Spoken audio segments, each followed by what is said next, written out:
संविधानाच्या चौकटीत बसणारा निर्णय घेणं ही जबाबदारी राहुल नार्वेकर यांच्यावर आहे। बहुमताच्या बाजूनी त्यांनी केवळ निर्णय घेतो म्हटलं किंवा जनतेला जो अपेक्षित आहे तो निकाल आम्ही देऊ असं म्हटलं असेल तर ते अपूर्णपणाचं लक्षण आहे असं मला वाटतं। टाइम टेबल त्यांनी जो जाहीर केलेला आहे तो सातत्याने आक्षेपार्ह पद्धतीचा टाइम टेबल जाहीर केलेला आहे। विलंब लागेल अशा पद्धतीने टाइम टेबलची रचना करण्यात आलेली आहे। लोकशाहीमध्ये बहुमत हे महत्त्वाचं आहे, कारण की बहुमताच्या जोरावर सत्ता कोणी स्थापन करायची हे ठरत असते। परंतु लोकशाहीमध्ये केवळ बहुमतालाच महत्त्व आहे असं नाही। लोकशाहीमध्ये अल्पमतात जो असेल त्याचं सुद्धा म्हणणं ऐकून घेतलं पाहिजे आणि ते सुद्धा बरोबर असू शकते। त्यामुळे बहुमताच्या बाजूनी निर्णय घेणं म्हणजे काय हे त्यांनी स्पष्ट केलं पाहिजे। पण बहुमताच्याच बाजूनी निर्णय घ्यायचा म्हणजे तो कायदेशीर असू शकेल असं आपण म्हणू शकत नाही। आणि त्यामुळे मला असं वाटते की कायद्याच्या बाजूनी आणि संविधानाच्या चौकटीत बसणारा निर्णय घेणं ही जबाबदारी राहुल नार्वेकर यांच्यावर आहे। बहुमताच्या बाजूनी त्यांनी केवळ निर्णय घेतो म्हटलं किंवा जनतेला जो अपेक्षित आहे तो निकाल आम्ही देऊ असं म्हटलं असेल तर ते अपूर्णपणाचं लक्षण आहे असं मला वाटतं। सर, अजून काही त्यावरती आपला आक्षेप आहे का किंवा प्रश्न आहेत का? आणि दुसरं 31 डिसेंबर ही जी तारीख आहे त्यालाही अजून वेळ असल्याचं अध्यक्ष म्हणतात। 31 डिसेंबरला जरी वेळ असला तरी 30 तारीख म्हणजे 31 डिसेंबरला सुट्टी असते, रविवार पण आहे। त्यामुळे 30 तारखेला कामकाज संपवावं लागेल।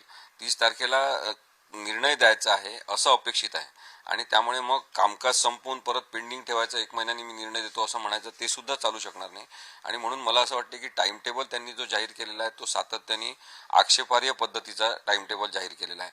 विलंब लागेल अशा पद्धतीने टाइम टेबलची रचना करण्यात आलेली आहे आणि म्हणून सर्वोच्च न्यायालयाने सुद्धा यांना अनेकदा फटकारलेला आहे। मग 1985 मध्ये साधारणतः 10व्या शेड्यूलची सुरुवात झाली, ज्याच्यामध्ये पक्षांतर बंदी कायदा अस्तित्वात आला आणि तो संविधानाचा अविभाज्य भाग आहे।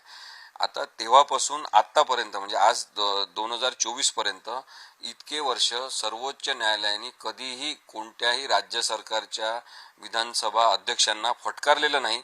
एवढं आपल्या महाराष्ट्रातल्या विधानसभा अध्यक्षांच्या कामकाजाबद्दलचे आक्षेप सर्वोच्च न्यायालयाने घेतले। एवढंच नाही तर पहिल्यांदा भारताच्या इतिहासामध्ये विधानसभेच्या अध्यक्षांना डायरेक्शन सर्वोच्च न्यायालयाने दिले की तुम्ही आता व्यवस्थित काम करा, नाही तर आम्ही त्याच्यात लक्ष घालू। त्यामुळे याचं गांभीर्य आपण ओळखणार का की आपल्या महाराष्ट्राच्या संपूर्ण राजकारणाचा, सामाजिक परिस्थितीचा अपमान एक प्रकारे झाला आणि तो विधानसभा अध्यक्षांच्या कामकाजाच्या कार्यपद्धतीमुळे झालेला आहे।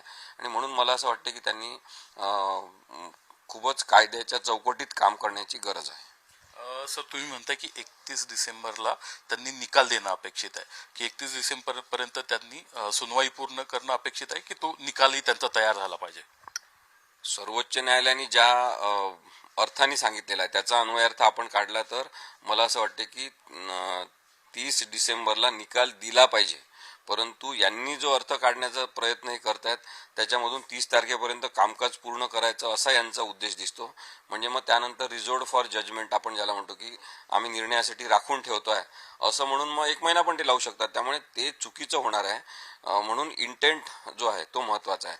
सर्वोच्च न्यायालयाने काय म्हटलं, त्याचा उद्देश काय, भारतीय संविधानाने पक्षांतर बंदी कायद्याबद्दल काय म्हटलं, त्याचा उद्देश काय, हा महत्त्वाचा आहे। म्हणून कॉन्स्टिट्यूशनल इंटेंट त्याला आपण असं म्हणतो, तो उद्देश काय आहे याचं पालन विधानसभा अध्यक्षांनी केलं पाहिजे।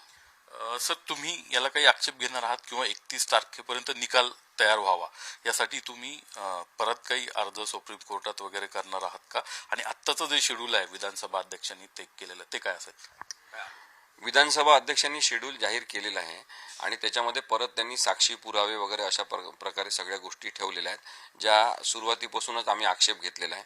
आणि त्यामुळे कायद्याच्या दृष्टीने बघाल तर हे ॲडवायझरी अशा स्वरूपाचं कामकाज करू शकत नाही, तर त्यांनी समरली प्रोसेस चालवल्या पाहिजे। समरी प्रोसेस कशा असतात की त्या वेगवान पद्धतीने चालवल्या पाहिजे, त्याच्यामध्ये साक्षी पुरावे घेण्याची त्यांना गरज नसते आणि जिथे साक्षी पुरावे घेण्याची आवश्यकता नाही तिथे साक्षी पुरावे घेण्याची प्रक्रिया जी घुसाडण्याचा प्रयत्न होत आहे ती बेकायदेशीरता जी आहे त्याला आमचा विरोध आहे।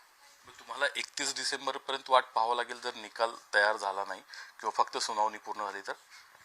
31 डिसेंबर पर्यंत त्यांनी आता जो नवीन टाइम टेबल दिला आहे त्याच्यामध्ये सुद्धा काही आक्षेपार्ह गोष्टी आहेत। त्यामुळे सर्वोच्च न्यायालयात त्याच्यावर सुद्धा अपील केलं जाऊ शकते, ती मांडणी केली जाऊ शकते की यांनी हे जे जाहीर केलं आहे ते चुकीचं आहे। परंतु मला असं वाटते की आता 30 डिसेंबरपर्यंत यांनी निर्णय देणं अपेक्षित आहे. महाराष्ट्रातील सर्व बातम्यांचे विश्वासार्ह व्यासपीठ, सकाळच्या सर्व सोशल मीडिया प्लॅटफॉर्मला लाईक, फॉलो आणि सबस्क्राईब करा. तसंच सर्व नोटिफिकेशनसाठी बेल आयकॉन प्रेस करायला विसरू नका.